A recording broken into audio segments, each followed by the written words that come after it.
This interview was recorded on January 17th, prior to the inauguration.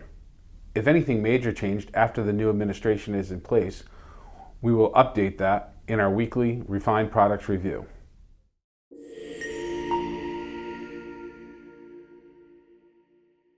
Good morning, I'm Will Beck, Wholesale Market Rep for Sprague Energy. Welcome to Sprague's Refined Product Review, where we discuss what's moving the market, giving you insight into what we're seeing every day. Today is Friday, January 31st. I'm joined by Kevin Grant, Director of Renewable Fuels here at Sprague Energy, to talk about the outlook on biofuel and renewables in 2025. Kevin, thanks for joining us. Yeah, happy to be here. Thanks for having me, Will. Before we get into the supply outlook, can you briefly explain how the Inflation Reduction Act impacts biofuels? Sure. Well, the Inflation Reduction Act back in 2022, obviously was pretty encompassing for renewable fuels across a lot of different technologies. But specifically to biofuels, it extended the current biodiesel tax credit from out to 2024. And then the major impact was it changed the blender's tax credit, which has been the traditional dollar tax credit that we all know, to a producer's tax credit. That has immediate impact throughout the marketplace, but specifically with the producer's tax credit, there is a change from a dollar to a formulaic system, which we can talk about. But the formulaic system gives an amount based upon the carbon intensity score. And that score has a lot of different factors which go into it. So it took a pretty simplistic dollar tax credit for the blender's tax credit and has changed it into something that is going to be certainly more complicated for the industry. For our viewers, can you just briefly describe what it looked like before the IRA? Sure. The blender's tax credit had been around since, I believe, back around 2010. That simply said for every gallon of biodiesel that was produced, there was a dollar tax credit, and that tax credit was realized by the blender of record. So whoever had blended in the 0.01% diesel fuel would get that credit. Now that credit itself was shared all along the chain.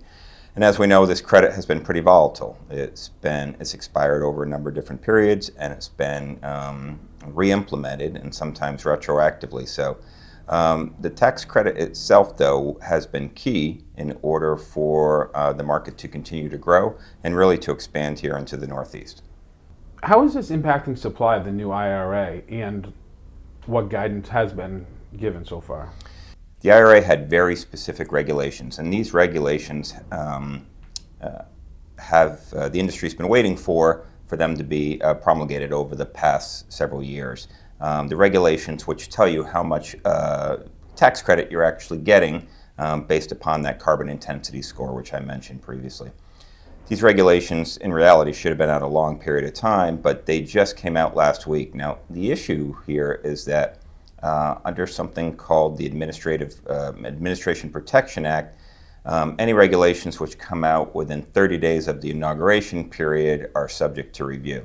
So these regulations did not make the guidelines, which means the tax scores and the tax benefits are still subject to review under the next administration. It's too soon to tell what the Trump administration will do, but that delay in guidance has really caused a lot of issues. It's kind of like, if I can use a really basic analogy, if you didn't turn your homework in on time and then you turned it in after the deadline, it's unclear how the teacher's going to view that. So that's where we are right now, really in a state of limbo, because these guidance and tax scores weren't submitted in a timely fashion like they should have been. The result of that is that there's been really chaos in the marketplace. Suppliers do not know and producers do not know how much they're going to be getting for a tax credit for their product. So they've been hesitant to sell based upon that. At the same time, you have the people who actually produce the feedstocks not sure how to price their product onto the biofuel producers. So it's just been a knock-on effect all the way down to our markets. As a result, we've seen extraordinarily high prices. The New York Harbor is currently, as of today, pricing 38 cents over the screen, which is the highest number I've ever seen in my 15 years of doing this. But the bigger issue is just the uncertainty of what the supply picture is going to look like going forward. So it's caused some real short-term chaos in the market. Do you think the next administration coming in would even consider just an extension of what's been there in the past to move on past this, or do you see something else happening there? Yeah, so the original tax credit, which is known as 40A, the blender's tax credit, there has been a bill which was introduced last year in order just to extend that. And you may see something like that introduced in the next Congress as well, a bill to extend the old credit.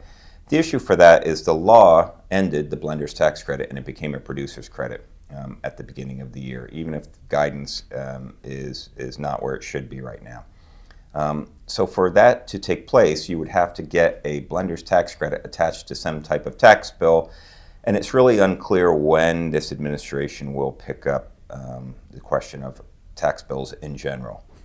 I believe the new administration will probably be supportive of renewable fuels and of feedstocks coming from the U.S., but not clear the timing on when any of these tax bills will come into place. And the issue for us here on the East Coast in the U.S. is that about 50% of our biodiesel has always been imported, Canada, Europe, etc. So under the production tax credit, it's not just producers, it's domestic producers who receive any tax benefit. So that really puts a block in imports being able to price into these markets. So without imports coming into these markets, it's going to create certainly some turmoil in the short term for the East Coast U.S. in getting supply when we need it at values that will actually clear in the market. Kevin, one last question. Is there anything else pertinent that you want to share with our viewers that is specific to our markets in the Northeast? Anything that you want to touch on that you think is important right now? Yeah, it's a tough question. I mean, I'm still very optimistic about the long-term outlook for renewable fuels. We've seen Northeast states continue to have ever-increasing environmental regulations and really goals that want to reduce the carbon intensity of fuels, and biodiesel and renewable diesel certainly accomplish both of those goals. The issue is probably going to be pretty bumpy over the next 6 months or so as we try to sort this out. Without imports, I think it becomes challenging for the East Coast. And if producers, domestic producers, don't have a clear understanding of what their values look like, it's going to be pretty hard for them to go out and take aggressive growth positions in the marketplace. So that's kind of where we are right now. It's a tricky spot. But long term, I still feel like, and that's how Sprague is positioning ourselves, we still believe that renewable fuels are going to be a big component of the Northeast, especially because of its long term, what the costs we believe are going to look like, and the fact that it's a drop-in solution. You can actually use renewable fuels without having to increase your capital, which is huge for both fleets, homeowners, other resellers, or really commercial and industrial customers as well. So, I'm still bullish the outlook on renewable fuels, but interesting times for sure over the next 6 months. And like you said, bumpy for sure, but I don't think that's anything new to people who've been dealing with bio for a while.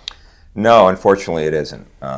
We're used to this type of turmoil in the market because ultimately renewable fuels are tied so closely to policy.